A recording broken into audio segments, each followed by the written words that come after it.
Jennifer here from Belladonna's Botanicals, and today's 12 Days of Yule challenge is going to be share a winter candle spell. So I've been doing I do a lot of candle spells, or a lot of I burn a lot of candles basically. So what I'm doing for this one, uh, it's loosely a candle spell. I kind of extemporaneously came up with something. I've done this before, and this is one when it's in the love and attraction department, but a little bit different of a twist. So when we're looking at attraction, maybe magnet is a better thing. So like think about attracting things like magnetism.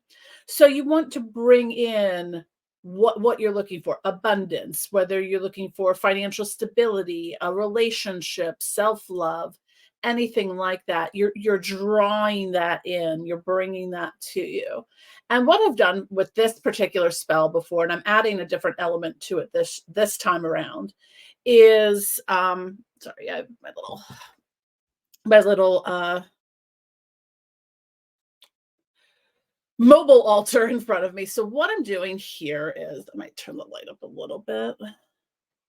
It's it's always hard to like light the room to a point where you can see what else is going on and that I don't ghost out. So what I'm doing, this is going to be a floating candle spell. So I have my bowl here. It's probably a little hard to see, but right now all I have in here are some rosebuds. The red ones, these were from offerings I made over before I moved. And then these ones were from roses I had on my altar after I moved. So I thought that was a good way to sort of, as the spirit moves me, to kind of start um compiling, sort of the base of what I do. Because basically I kind of work with this spell. So you've got the candles. I have red floating ones, but didn't realize they were red. I thought I had white ones. I opened the box, I'm like, I guess they're red. I might have white ones. I don't know. So I have the bowl. What I usually do with this, I have several different types of water. I'm going to use it. The first one the base I usually put in here is rose water. So that is usually, that's going to give it a really beautiful aromatic rose smell. So that's the first thing I put in there. Now I'm like, where am I going to put all these bottles? There we go. So that's kind of the base I use in this. So rose is, and the reason I use rose is that it's one of the a very high frequency vibration that you can add to any of your spell work. So you can use rose essential oil, you can use rose buds, rose water, whatever.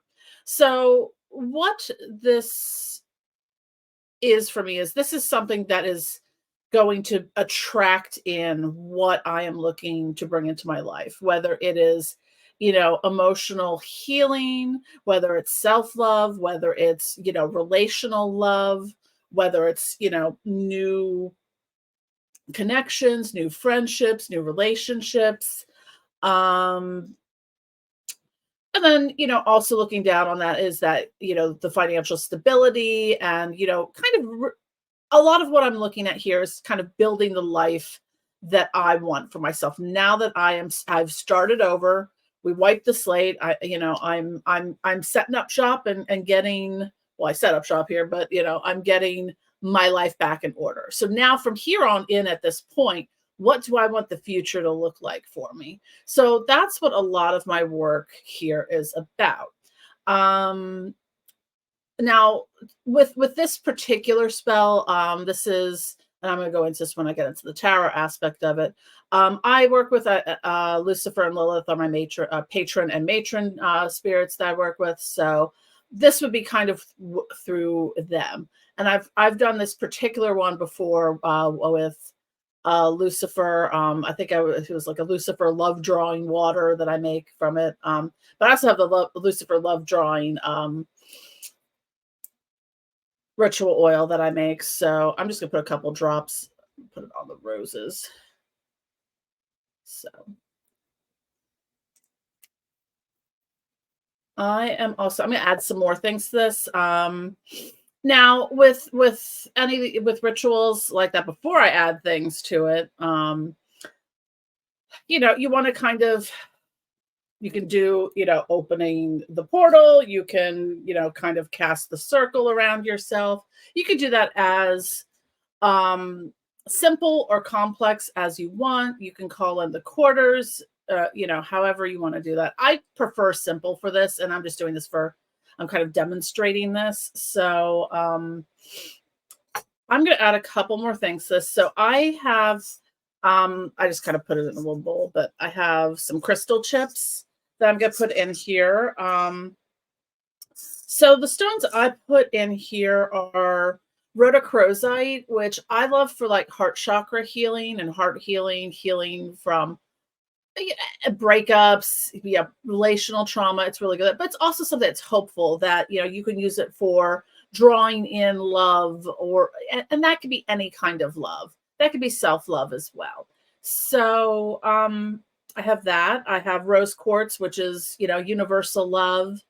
I have some garnet, which I use a little bit more for like the passion side of it. And kunzite, which is one of my favorite stones. That's kind of like your soulmate level love. It's like new beginnings, starting over.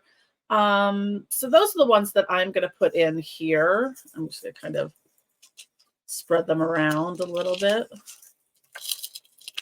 Also, I forgot to mention, I put some hibiscus in here as well.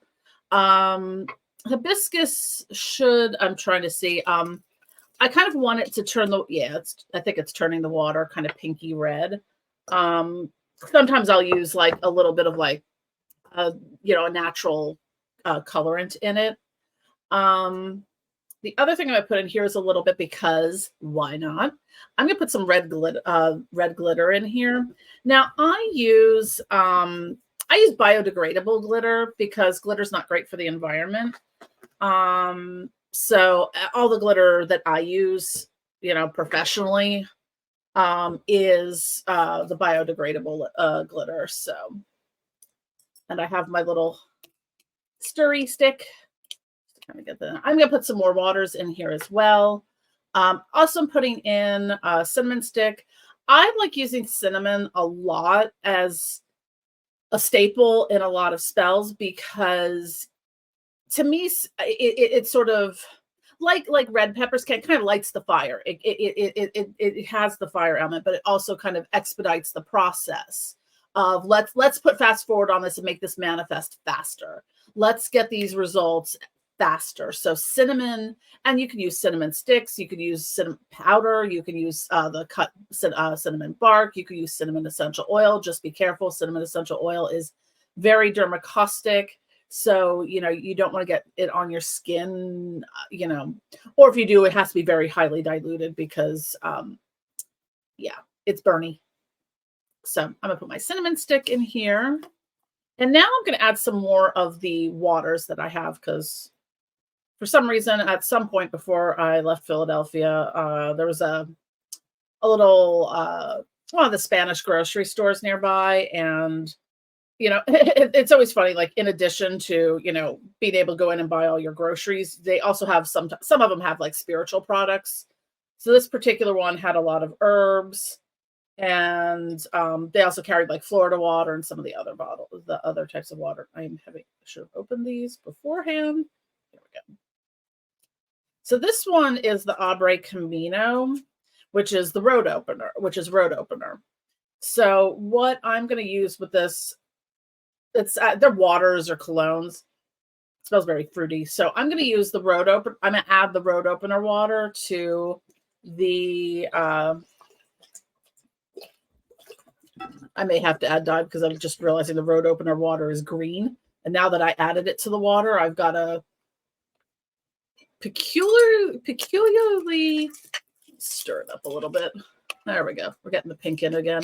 Well, now it's kind of a frothy pink. It looks like strawberry quick, maybe. So put that in. I am also going to put in This is the Fast Luck water. So that everything that happens that we want to manifest, and we have good luck with things, because let's face it, there's so many things, especially, in the past few years of my life, that have gone ass backwards, upside down, and another way. It's very powder, like florally, powdery, smelly. So I want to have good luck. I don't want flat tires. I don't want to get, hit with, more medical debt, all the stuff that could go wrong. So in love and life and all the things, let's have some good luck. So we're going to add this in as well. I may end up putting some red dye in here. This is just turning a very strange color. I only, when I've done this in the past, I've only used like rose water mixed with maybe some distilled water or spring water. But, and this is also, this is a Lucky Money water or clone. So this one is going to be for the financial aspect of this sort of attractions spell. So just opening it a little, or I thought I was opening it a little. Cut it a little more.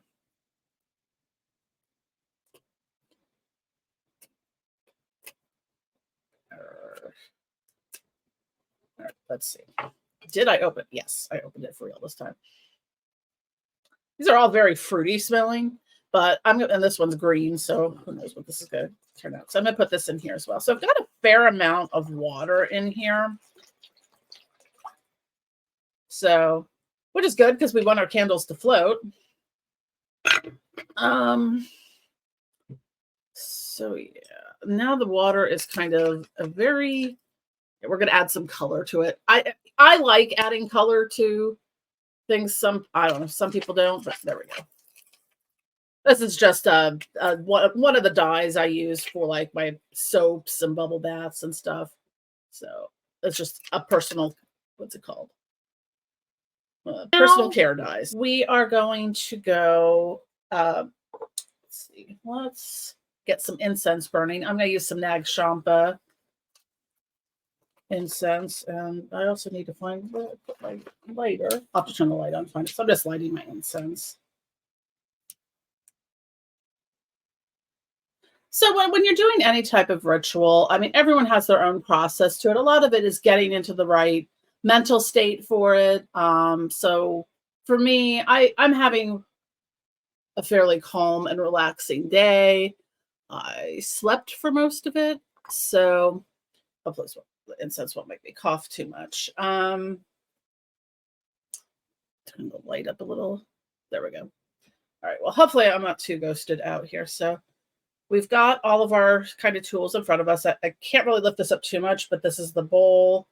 I'll do some pictures of it. So the next part of this, so I have my little candles here. What I might do for this is, you can carve them. I usually put like my initials on the bottom of it, but you could carve any sigils in here, or just like, for this one, let's say we're going to put in love.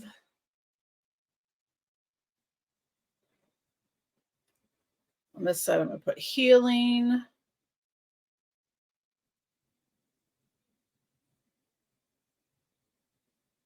It's always fun trying to carve into candles.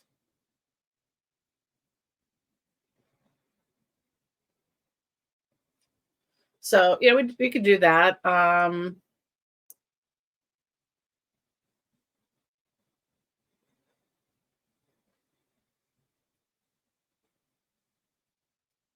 And what I like to use, I use these. You could get these at like a craft store. They are little like wood carving tools. So and they're great for, because they come in different, yeah, like this one's a much wider one compared to this one's narrower. So when you're working with different types of candles, what's nice with the really narrow ones, if you're using like a chime candle,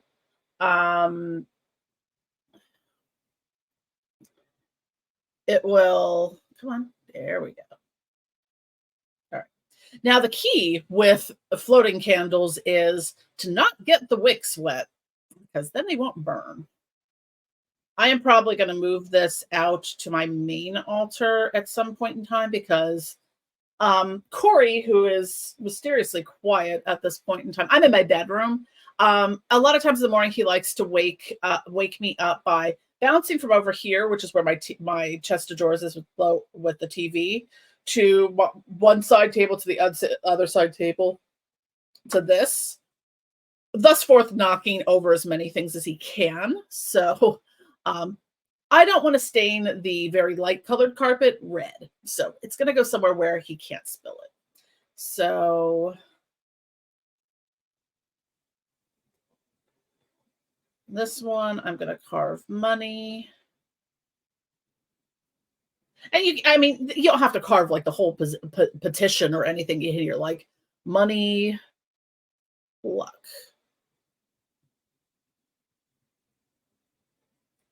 So, you want to have something in there that's simple because you're carving it. So, you don't want to be sitting here like, manuscript hand, carving things.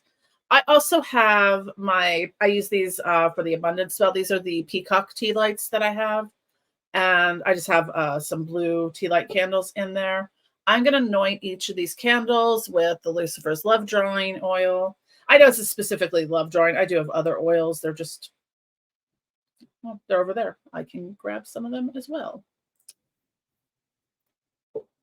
I think my money drawing oil is in the other room. Oh, here's the lighter. It was hiding behind. So I'm going to use my manifestation crystal healing oil as well. So I am going to put some of that in the water, and I'm going to put on the tea lights. I'm going to put some of the manifestation oil on there. I use the manifestation oil in a lot of things. I'm not going to do this on camera, but I also usually do like a little finger prick to do a little blood offering. I would probably put that on the candles or the water. I just, YouTube censors, being what it is. So I've got my incense burning. It's a Nag Champa. I'm going to light my candles now, and then we're going to get into the tarot part of it.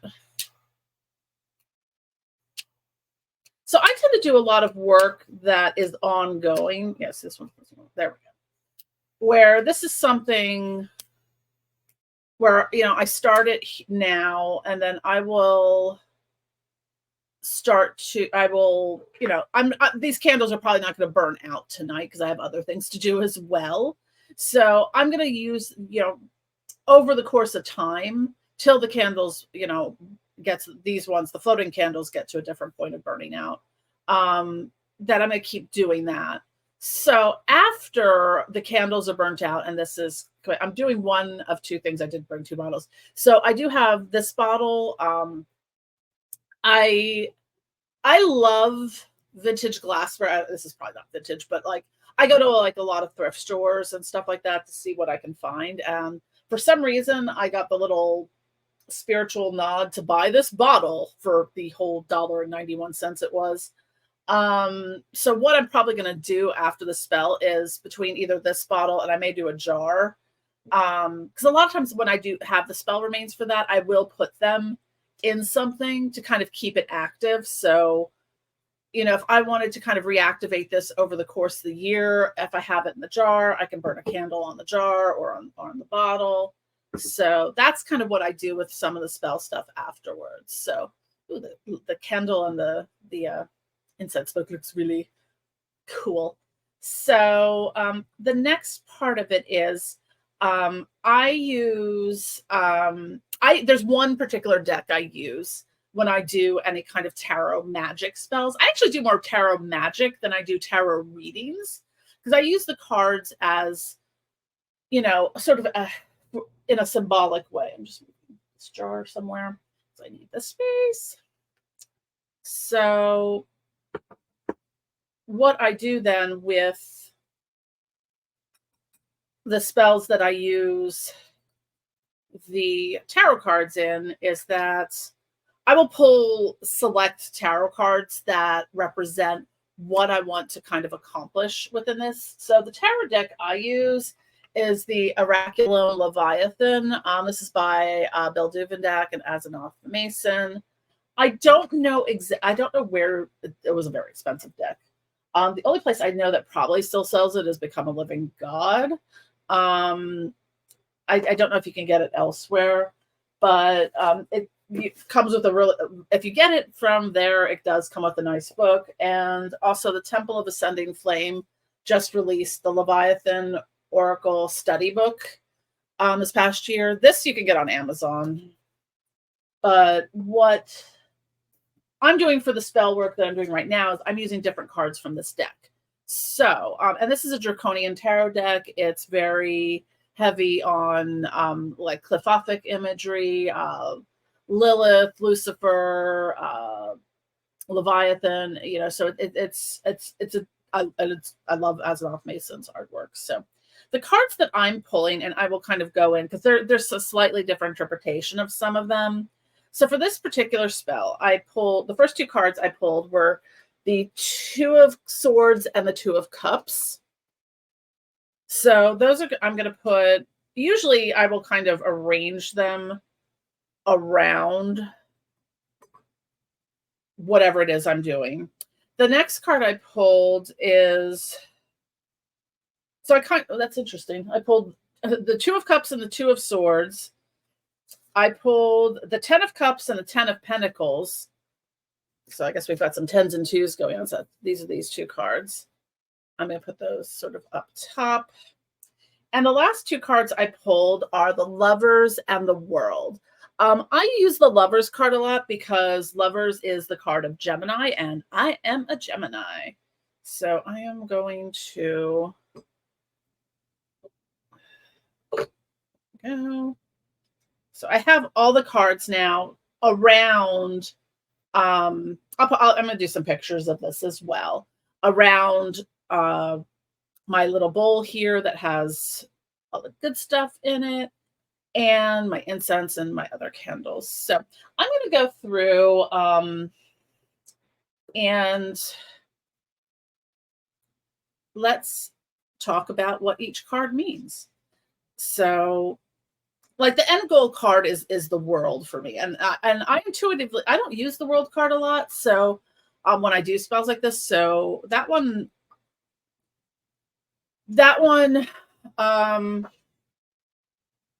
I'm curious about. So I'm going to pull a little bit of the information from the study book.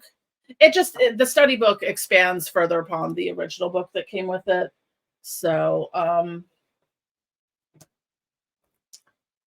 we have what? Two of Swords and Two of Cups. So the Two of Cups, we have the male and female figure here. And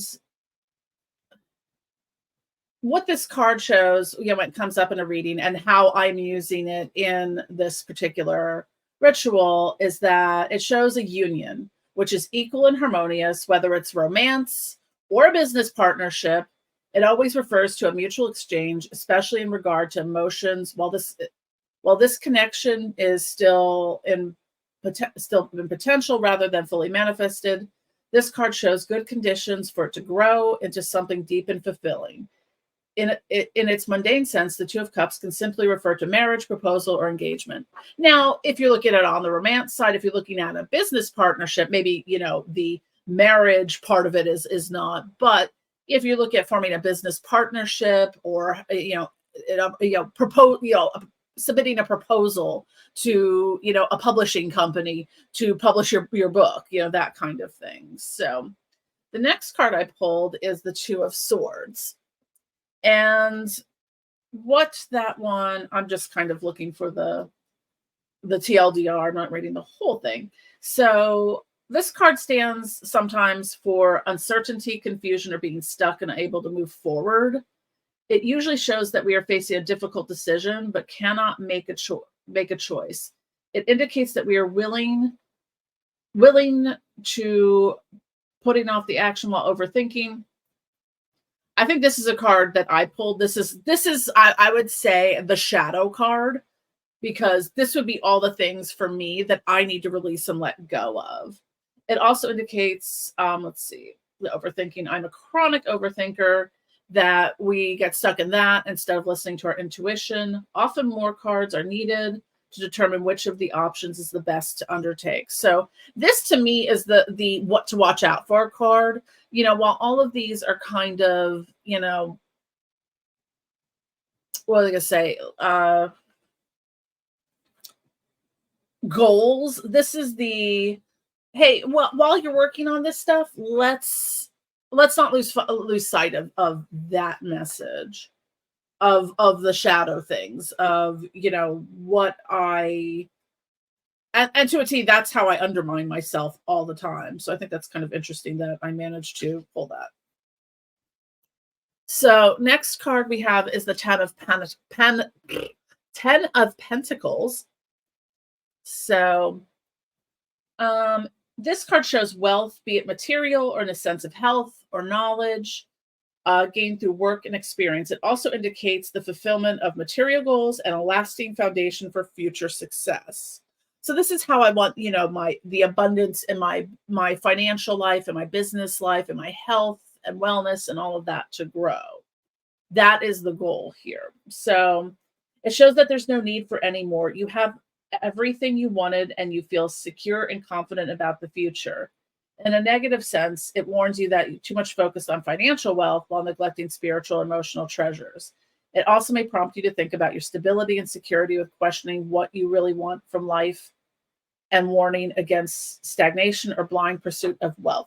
This is actually interesting because last night, one of the things while in communion with Spirit, I believe, maybe Lucifer, that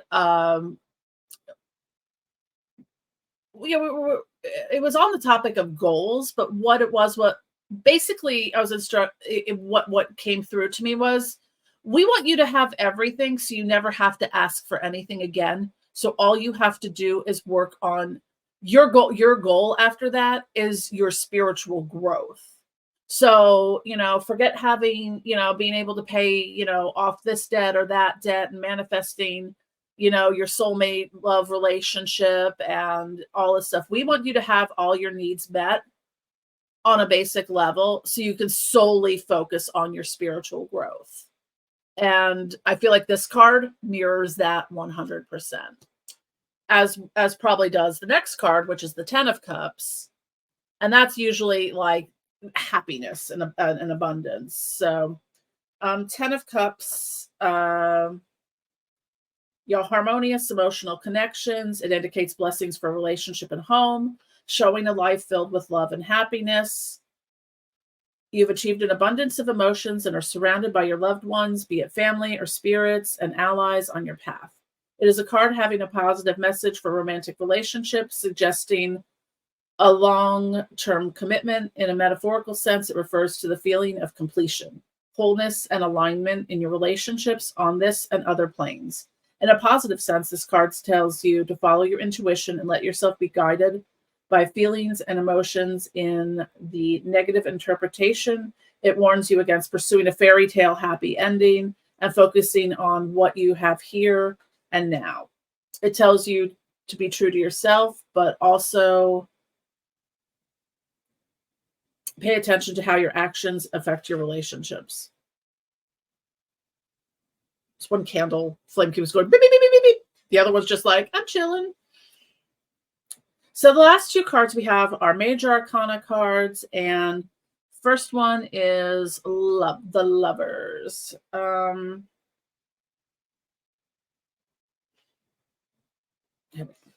I use this card a lot because it is the card of Gemini, the twins. So is that a beautiful card though? So I love that. I use that one a lot. There's a lot written on this, so let's see. They usually represent some type of choice that has to be made. It is a card of harmony, relationships, friendships, and love, but also choices.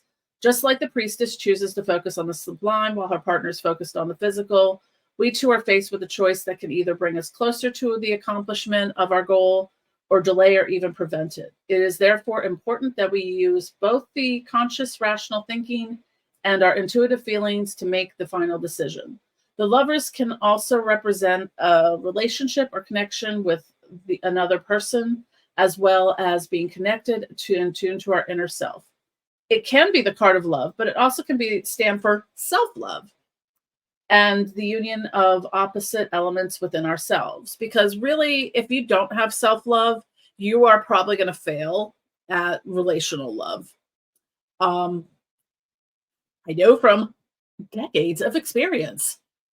Because I expected that other person to fill in the gap of the complete lack of self-love that I had for myself. So, yeah, so this also warns against inner conflicts, a lack of internal harmony. In a mundane sense, it can simply refer to a relationship in which one person gives more than the other and the feelings are not mutual.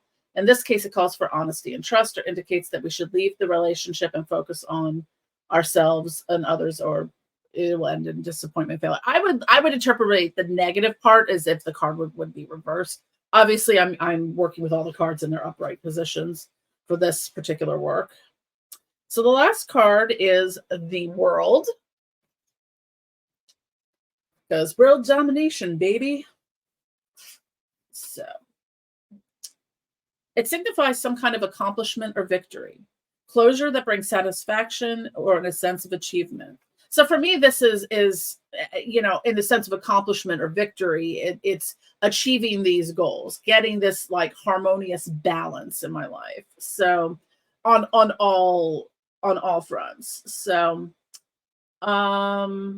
this is also about new beginnings, moving to a new stage of your life, thinking big, putting your energy into those directions. But also, you should look back and contemplate the lessons that you've learned. And I think that's what comes up with this Two of Swords card. Those are the lessons that I've learned and have to put into practice with all things going forward. So you now have experience and knowledge to do it in a better way, how to face the challenges with more balance, and how to avoid making the mistakes you have made so far. In a mundane sense, the World may indicate travel, especially a longer journey to a distant place you've never visited before. And then, the negative aspect will just be kind of like the opposite of it. So that is my little, I'm going to still do some extra work on this. And like I said, after the candles and all of this are done, I am going to have everything in like the bottles and jars so I can kind of place them around the house or bury them, whatever I decide to do with it as part of the ritual. So thank you for watching. Don't forget to click like and subscribe. I hope you enjoyed this, and be sure to follow us on social media, and don't forget to sign up for our e-newsletter to keep abreast of all the awesome things we are doing every single week. Love you all and Happy New Year.